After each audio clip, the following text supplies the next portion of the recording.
I will answer any question you want about me. Anything I did, anything bad, good, ugly, I will tell you. When you get to that point in your life, they faced up, they took action, and in action, they began to tame the fear. And that's the most ironic thing about being a human, is the very thing that you're terrified of doing, actually taking a step into the unknown, taking that step. Right? You've all probably had the experience where you've solved problems working out, you've solved problems in the shower, you've solved problems in a peak physical state. That's where your real journey begins. And you no longer have to have a small victory to keep you going. You now realize what your purpose in life is. And you realize all this shit's just part of it.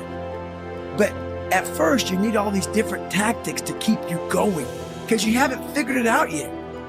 Once you figure out that you're in a race amongst billions of people that live in this world, you're in a race by yourself. You have a purpose, and it's your purpose, not everybody else's purpose. It is your purpose and only your purpose, and it's your race. So then you're like, hey man, I'm doing my thing. I'm doing the best of my ability. What's next? There's no longer these small increments to get through life. Because once you figure out why you're here, is the very thing that will cure the fear. It's the very thing that's going to suppress that. It's the very thing that's going to give you the confidence, because in that moment, all you're trying to do is process what's around you, and your brain does not have the opportunity to explore and be afraid at the same time. And when you understand that, when you understand that the ally that you have is movement, the ally that you have is momentum, the thing that you don't need to be afraid of is fear, because that will be quelled by doing something. That will be quelled by facing your fear. That will be quelled by saddling up even when you are at your most terrified. And as Samuel Johnson said, great works are performed not by strength, but by perseverance. It's facing that fear and going after it anyway. It just becomes a process. If you walk into any kind of event, whether it be physical or mental, if you walk in with already putting that block on your mind of, man, this ain't gonna happen. People go, how did you run 135 miles to Death Valley? And so, how did you run 100 miles with no training? Because I went into it not thinking, I can't do this, man. I went into it with a strategy. I had an open-mindedness. So until your mind is open to the possibilities that I can do this, you would never be able to do it. Once the mind starts to believe it can be achieved, it then, only then, does it start to break down tactically how we can do this. Until then, you're gonna always lose. You have to learn. Falling down, the very thing that you were terrified of, embarrassing yourself in front of people and getting back up. And that's the key. Getting back up is all that matters. You're all gonna fall. Every one of us are going to embarrass ourselves, not once, not twice, but over and over and over, if we're lucky. Because it means that we tried. It means that we got up.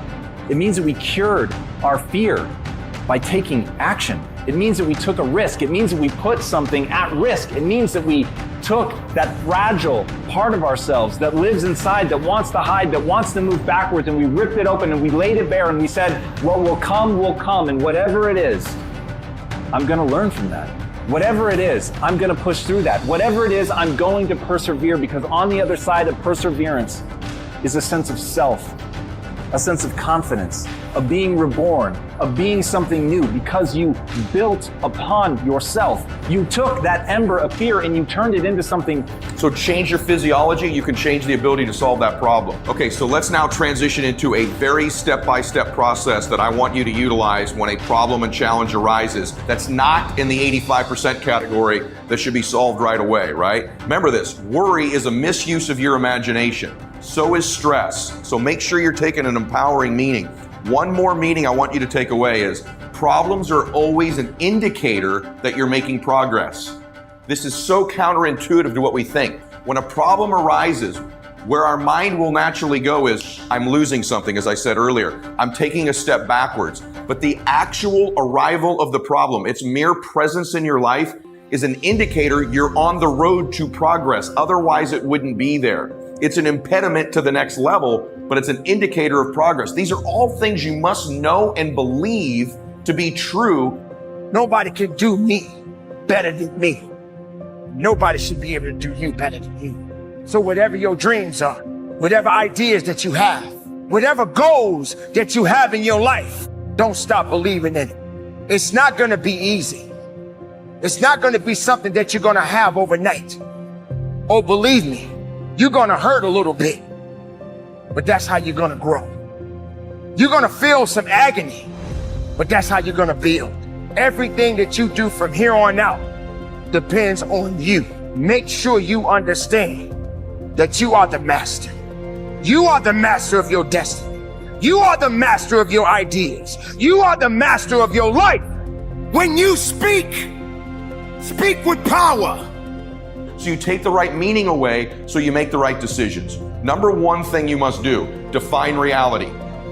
Where are you really? What does this really mean? What is this really all about? So you have to define reality. Like, what does this really mean? What is really happening right now? Not the story you've already started to tell yourself about what's happening, but can you get clear? Can you step out of your own situation and look at the problem from an independent perspective, from an unbiased perspective, and define reality? What really is the challenge? What really is the problem?